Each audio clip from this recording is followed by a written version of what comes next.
नमस्कार दोस्तों, आज की कहानी है जिसका नाम है सच्ची दौलत। क्या हुआ आंटी, लगता है आपकी तबीयत ठीक नहीं है। मेरी बेटी स्नेहा ने दौड़कर हमारे पड़ोस वाले घर की मिसेज चौधरी को गिरने से बचाने के लिए पकड़ते हुए कहा। वे अस्वस्थ सी लग रही थी और शायद सिर चकराने के कारण वे असंतुलित होकर गिरने वाली थी। मिसेज चौधरी कुछ बोलती इससे पहले ही बेटी ने कहा, आंटी आपको तो तेज बुखार है।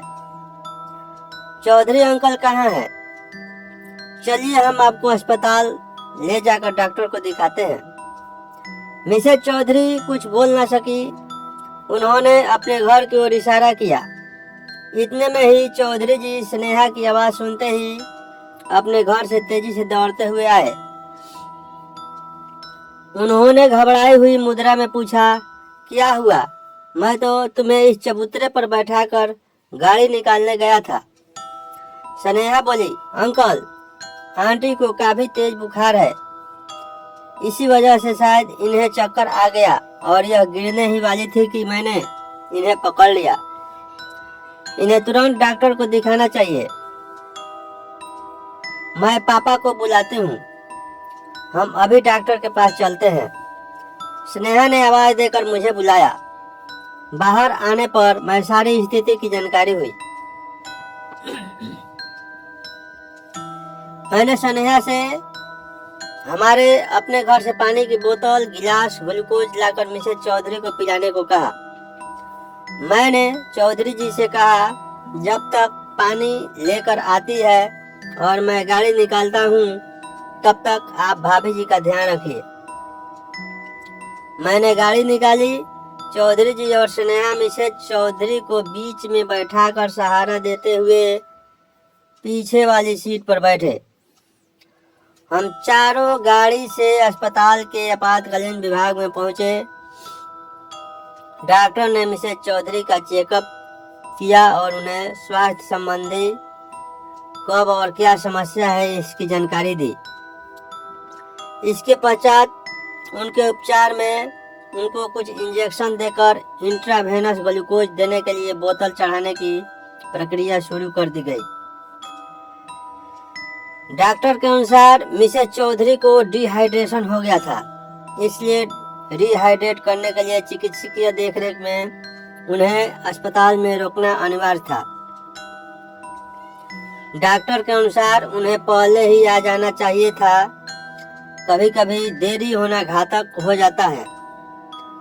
डॉक्टर ने उन्हें आपातकालीन विभाग से वार्ड में भेजने के साथ ही आवश्यक दवाइयाँ लेकर आने को कहा। मैंने चौधरी जी और स्नेहा को उनके साथ वार्ड में चलने को कहा और स्वयं दवाइयाँ लेने के लिए मेडिकल स्टोर चला गया।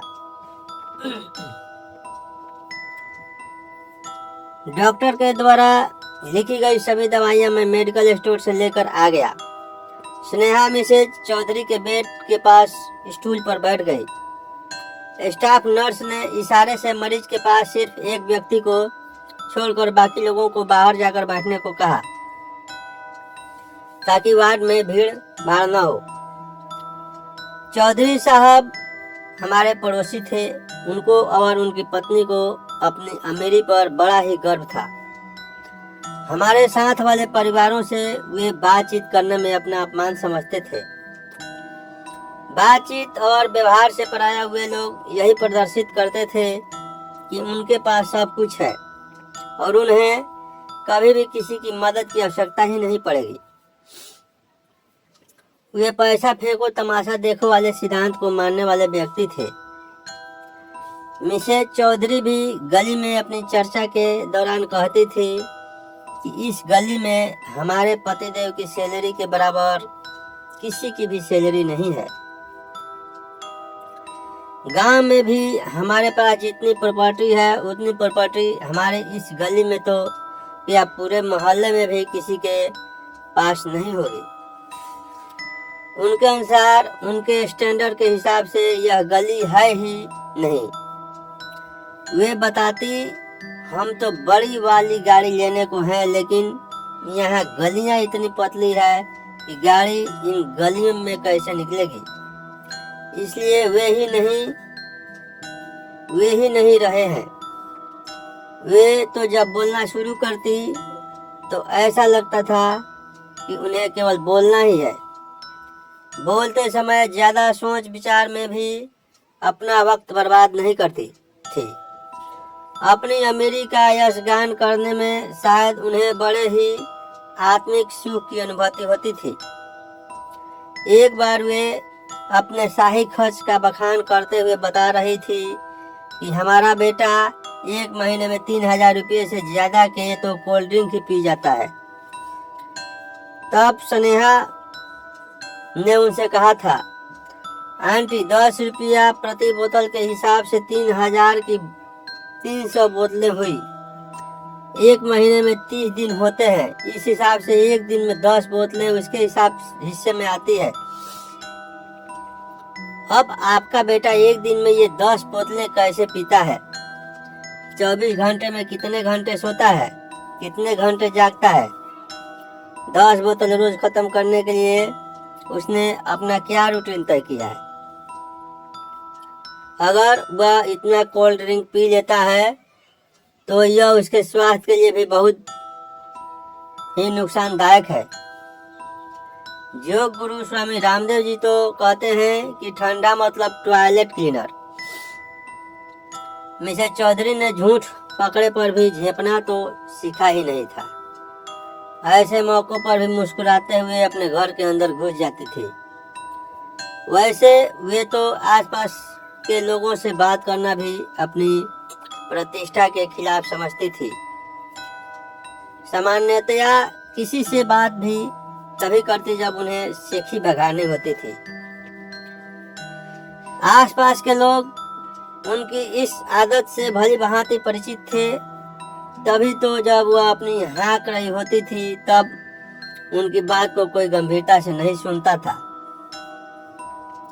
मिस्टर चौधरी उनसे भी 4 कदम बढ़ाकर थे। वे शायद ही कभी किसी से बात करते थे। किसी के सुख दुख उन्हें कुछ लेना देना नहीं था। अपने घर से बाहर निकलते समय या बाहर से आते हुए घर में प्रवेश करते समय वह किसी की तरफ आंख उठाकर भी देखना नहीं पसंद करते थे। किसी से मेल जोल का तो कोई सवाल ही नहीं। चौधरी दंपत्ति का शायद यही विचार था कि उनके पास बहुत सारा पैसा है। आज के समय पैसे की मदद से कुछ भी किया जा सकता है। अगर आपके पास पैसा है उससे आप दुनिया की कोई भी सेवा प्राप्त कर सकते हैं। सीधा सा सिद्धांत है कि पैसा फेंको तमाशा देखो। शायद इसलिए वे किसी से कोई संबंध नहीं रखना चाहते थे। उनका ऐसा मानना था कि लोग अमीरों से संबंध अपने लाभ के लिए ही बनाते हैं। हर किसी को अपने संबंध अपने समान स्तर वाले लोगों से ही बनाने चाहिए। उनके पास पैसा चाहे जितना हो, लेकिन वे रिक्शे वाले से, सब्जी वाले से, फल वाले से या अन्य किसी जिसकी सेवा लेते उससे 2-4 रुपये के लिए भी लंबी बहस करने पर उतर आते थे। और इस बहस में वह अपनी अमीरी को बढ़ा चढ़ाकर वर्णन करके पूरे मोहल्ले को जानकारी करवा देते थे। बहस करते करते वे गाली गलौज और झगड़े पर उतर आते थे और इस क्रम में एक नहीं बल्कि अनेक बार उनकी पिटाई भी हो चुकी थी। मोहल्ले का कोई भी आदमी उनके झगड़े के बीच कोई समझौते की बात या उनका पक्ष लेने की जहमत नहीं उठाता था, क्योंकि उनके व्यवहार सभी लोग भली भांति परिचित हो चुके थे। अपने बच्चों के साथ भी उनके संबंध मधुर नहीं थे। बेटी शादी के बाद दूसरे शहर अपने ससुराल चली गई और उनका इकलौता बेटा शहर में कहीं दूर किराए पर रहता था। बच्चे केवल त्योहार आदि पर आ जाते थे। शायद उन्हें अकेले रहने में ही ज्यादा शांति और संतुष्टि का अनुभव होता था। पहले जब बच्चे साथ रहते थे तो बच्चों को डांटने फटकाने की उनकी आवाज अक्सर सुनाई देती रहती थी। बच्चों के जाने के बाद उनके घर पर काम करने के लिए जो बाई आती थी, उसके काम में मीन मेख निकालना उनकी आदत थी।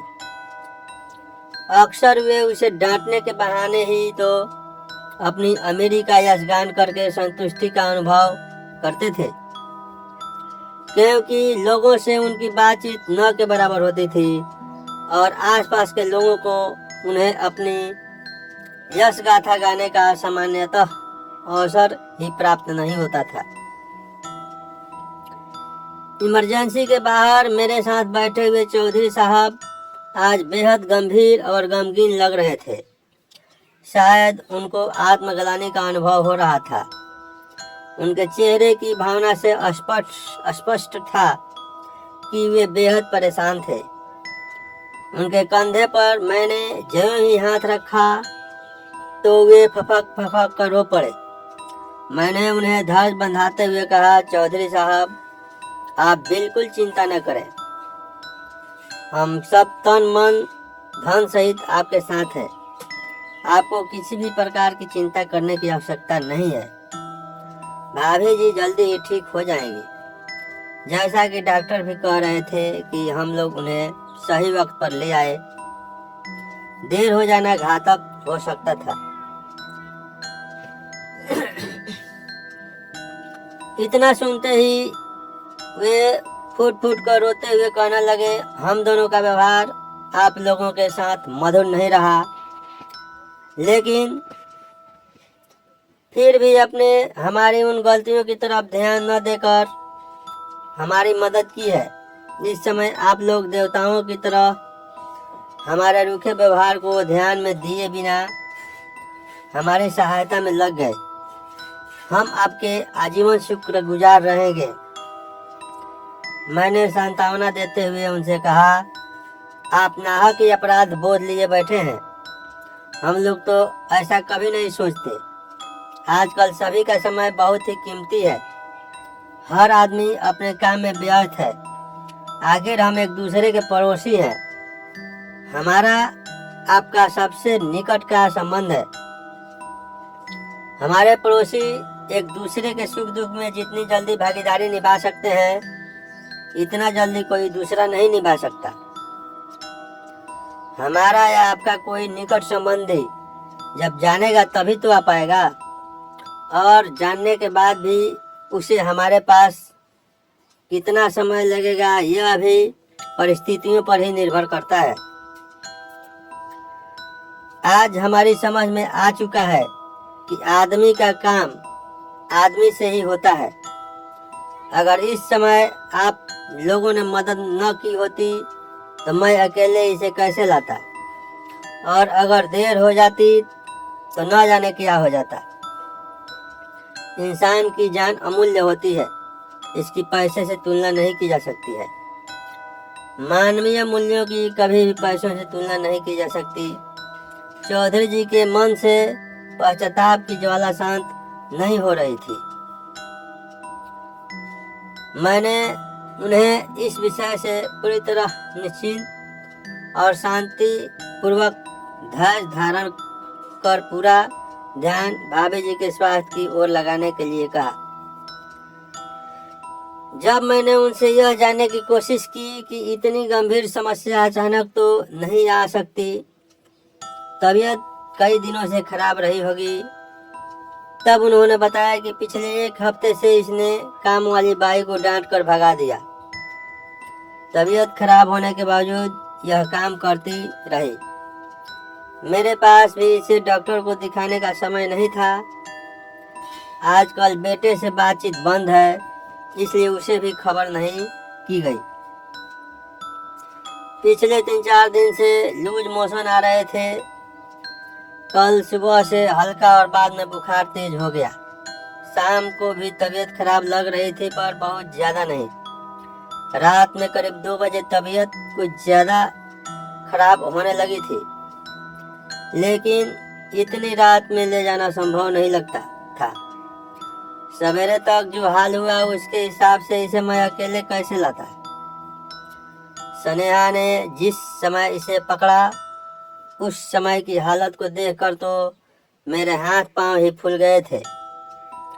आज मैं यह जान चुका हूँ कि सच्ची दौलत आपसी सहयोग संबंध ही है, बाकी ये धन संपत्ति सब गौण है। मैंने उन्हें अपराध बोझ से पूर्णतया मुक्त कराने के उद्देश्य से कहा, आप इन सब चीज़ों को भूल जाएं और बीती ताही बिसारी के आगे की सुधि लेहू, क्योंकि वे क्षण जो दुख दें उन्हें भूल जाना ही श्रेयस्कर है। देखिए, वार्ड बॉय शायद हमें बुला रहा है। चौधरी साहब मेरे साथ वार्ड बॉय की ओर बढ़ चले। तो दोस्तों, ये थी आज की कहानी। यदि कहानी अच्छी लगी हो तो चैनल को सब्सक्राइब करें, वीडियो को लाइक और शेयर करें। धन्यवाद।